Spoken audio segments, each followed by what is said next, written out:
ಇನ್ನು ಪಶ್ಚಿಮ ಬಂಗಾಳದಲ್ಲಿ ಮೊಟ್ಟ ಮೊದಲ ಬಾರಿಗೆ ಕಮಲ ಅರಳಿದೆ. ಬಿಜೆಪಿ ಇತಿಹಾಸವನ್ನು ಸೃಷ್ಟಿ ಮಾಡಿದೆ. ಸಿಎಂ ಯಾರಾಗ್ತಾರೆ ಎನ್ನುವಂತಹ ಕುತೂಹಲ ಇದೆ. ಪಶ್ಚಿಮ ಬಂಗಾಳದ ಸಿಎಂ ರೇಸ್ನಲ್ಲಿ ಘಟಾನುಘಟಿಗಳೇ ಇದ್ದಾರೆ. ಬಿಜೆಪಿಯಲ್ಲಿ ಒಟ್ಟು 5 ನಡುವೆ ಸಿಎಂ ಕುರ್ಚಿ ವಿಚಾರಕ್ಕೆ ಪೈಪೋಟಿ ನಿರ್ಮಾಣವಾಗಿದೆ. ಮೊದಲ ಸ್ಥಾನದಲ್ಲಿರುವಂತಹದ್ದೇ ಸುವೇಂದು ಅಧಿಕಾರಿ. ಮಹಿಳಾ ಮೋರ್ಚಾ ಮುಖ್ಯಸ್ಥೆ ಅಗ್ನಿಮಿತ್ರ ಪೌಲ್ ಹೆಸರು ಕೂಡ ಮುಂಚೂಣಿಗೆ ಬಂದಿದೆ. ನೂತನ ಬಿಜೆಪಿಯ ರಾಜ್ಯಾಧ್ಯಕ್ಷರಾದ ಸಮೀಕ್ ಭಟ್ಟಾಚಾರ್ಯ ಹೆಸರು ಕೂಡ ಚಾಲ್ತಿಯಲ್ಲಿದೆ. ರೂಪಾ ಗಂಗೂಲಿ ಮತ್ತು ದಿಲೀಪ್ ಘೋಷ್ ಹೆಸರು ಕೂಡ ಕೇಳಿ ಬರ್ತಾ ಇರುವಂಥದ್ದು. ಬಹುತೇಕ ಸುವೇಂದು ಅಧಿಕಾರಿಯವರಿಗೆ ಸಿಎಂ ಪಟ್ಟವನ್ನು ಕಟ್ಟುವಂತಹ ಸಾಧ್ಯತೆ ಇದೆ ಅನ್ನುವಂತಹ ಮಾತುಗಳು ಕೇಳಿ ಬರ್ತಾ ಇದೆ. ಮಮತಾ ಬ್ಯಾನರ್ಜಿ ಅವರಿಂದ ತೆರವಾಗಿರುವಂತಹ ಜಾಗ, ಅಲ್ಲಿಗೆ ಮಹಿಳಾ ಕ್ಯಾಂಡಿಡೇಟನ್ನೇ ಏನಾದರೂ ತರೋದಕ್ಕೆ ಮುಂದಾಗ್ತಾರಾ ಅನ್ನುವಂತಹ ಕುತೂಹಲ ಇದೆ. ಡೀಟೇಲ್ಸ್ ಅನ್ನು ಕೊಡೋದಕ್ಕೆ ಶಬೀರ್ ನೇರ ಸಂಪರ್ಕದಲ್ಲಿ ಜಾಯಿನ್ ಆಗಿದ್ದಾರೆ. ಶಬೀರ್, ಪಶ್ಚಿಮ ಬಂಗಾಳದಲ್ಲಿ ನೂತನ ಸಿಎಂ ಯಾರಾಗ್ತಾರೆ ಅನ್ನುವಂತಹ ಕುತೂಹಲ ಇದೆ. ಈ 5 ರೇಸ್ನಲ್ಲಿ ಯಾರಿಗೆ ಅವಕಾಶ ಸಿಗಬಹುದು ಅಥವಾ ಬೇರೆ ಬೇರೆ ರಾಜ್ಯಗಳಲ್ಲಿ ಮಾಡಿದಂತಹ ಪ್ರಯೋಗ ಅಚ್ಚರಿಯ ಹೆಸರು ತೂರಿ ಬರುವಂತಹ ಸಾಧ್ಯತೆ ಏನಾದರೂ ಇದೆಯಾ? ನೋಡಿ, ಬಹುಶಃ ಆ ಸಾಧ್ಯತೆಗಳು ಬಹಳ ಕಡಿಮೆ ಇದೆ. ಯಾಕೆಂದ್ರೆ ಪಶ್ಚಿಮ ಬಂಗಾಳದಂತಹ ಸೆನ್ಸಿಟಿವ್ ರಾಜ್ಯವನ್ನ ಮುನ್ನಡೆಸಬೇಕು ಆದರೆ ಅಲ್ಲಿರೋ ಮುಖ್ಯಮಂತ್ರಿಗೂ ಕೂಡ ಅವ್ರದೇ ಆದಂತಹ ಅರ್ಹತೆಗಳು ಬೇಕು, ಅನುಭವ ಕೂಡ ಬೇಕು. ಸೊ ಹೀಗಾಗಿ ಸುವೇಂದು ಅಧಿಕಾರಿಯನ್ನ ಮುಖ್ಯಮಂತ್ರಿ ಅಭ್ಯರ್ಥಿಯಾಗಿ ಘೋಷಿಸುವಂತ ಎಲ್ಲಾ ಸಾಧ್ಯತೆಗಳು ಮೇಲ್ನೋಟಕ್ಕೆ ಬಹಳ ದಟ್ಟವಾಗಿ ಕಾಣಿಸ್ತಾ ಇದೆ.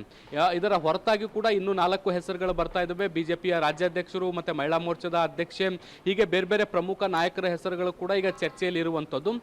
ಇವತ್ತು ಸುವೇಂದು ಅಧಿಕಾರಿ ದೆಹಲಿಗೆ ಬರ್ತಾ ಇದ್ದಾರೆ. ಹೈಕಮಾಂಡ್ ನಾಯಕರನ್ನ ಭೇಟಿ ಆಗ್ತಾರೆ. ಭೇಟಿಯಾದ ಬಳಿಕ ಬಹುಶಃ ಮುಖ್ಯಮಂತ್ರಿ ಅಭ್ಯರ್ಥಿಗೆ ಸಂಬಂಧಪಟ್ಟಂತೆ ಒಂದಷ್ಟು ಘೋಷಣೆಗಳಾಗಬಹುದಾದಂತಹ ಸಾಧ್ಯತೆಗಳಿದಾವೆ.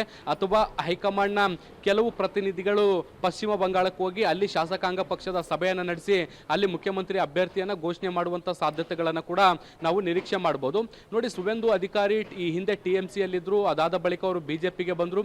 ಬಿಜೆಪಿಯಲ್ಲಿ ಪಕ್ಷವನ್ನ ಕಟ್ಟುವಂತ ವಿಚಾರದಲ್ಲಿ ಸಾಕಷ್ಟು ಕೊಡುಗೆಗಳದ್ದು ಅವರದ್ದು ಕೂಡ ಇದೆ.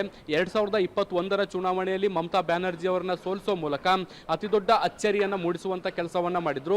ಈ ಬಾರಿಯ ಚುನಾವಣೆಯಲ್ಲೂ ಕೂಡ ಮಮತಾ ಬ್ಯಾನರ್ಜಿ ಅವರನ್ನ ಸೋಲಿಸುವಂತ ಕೆಲಸವನ್ನ ಸುವೇಂದು ಅಧಿಕಾರಿ ಮಾಡಿದ್ದಾರೆ. ಮತ್ತೆ ವಿರೋಧ ಪಕ್ಷದ ನಾಯಕರಾಗಿ ಕೂಡ ಸಾಕಷ್ಟು ದೊಡ್ಡ ಪ್ರಮಾಣದಲ್ಲಿ ಅವರು ಕೆಲಸವನ್ನ ಮಾಡಿರುವಂತದ್ದು. ಪಕ್ಷವನ್ನ ಒಂದು ಹಂತವನ್ನ ತಲುಪಿಸುವಲ್ಲಿ ಸಾಕಷ್ಟು ಶ್ರಮ ಕೂಡ ಅವರು ಹಾಕಿದ್ದಾರೆ. ಸೊ ಹೀಗಾಗಿ ಬಹುತೇಕ ಶಾಸಕರ ಅಭಿಪ್ರಾಯವೂ ಕೂಡ ಸುವೇಂದು ಅಧಿಕಾರಿ ಮುಖ್ಯಮಂತ್ರಿ ಆಗಬೇಕು ಅನ್ನುವಂತಹ ಇಚ್ಛೆಗಳನ್ನು ಕೂಡ ವ್ಯಕ್ತಪಡಿಸ್ತಾ ಇದ್ದಾರೆ.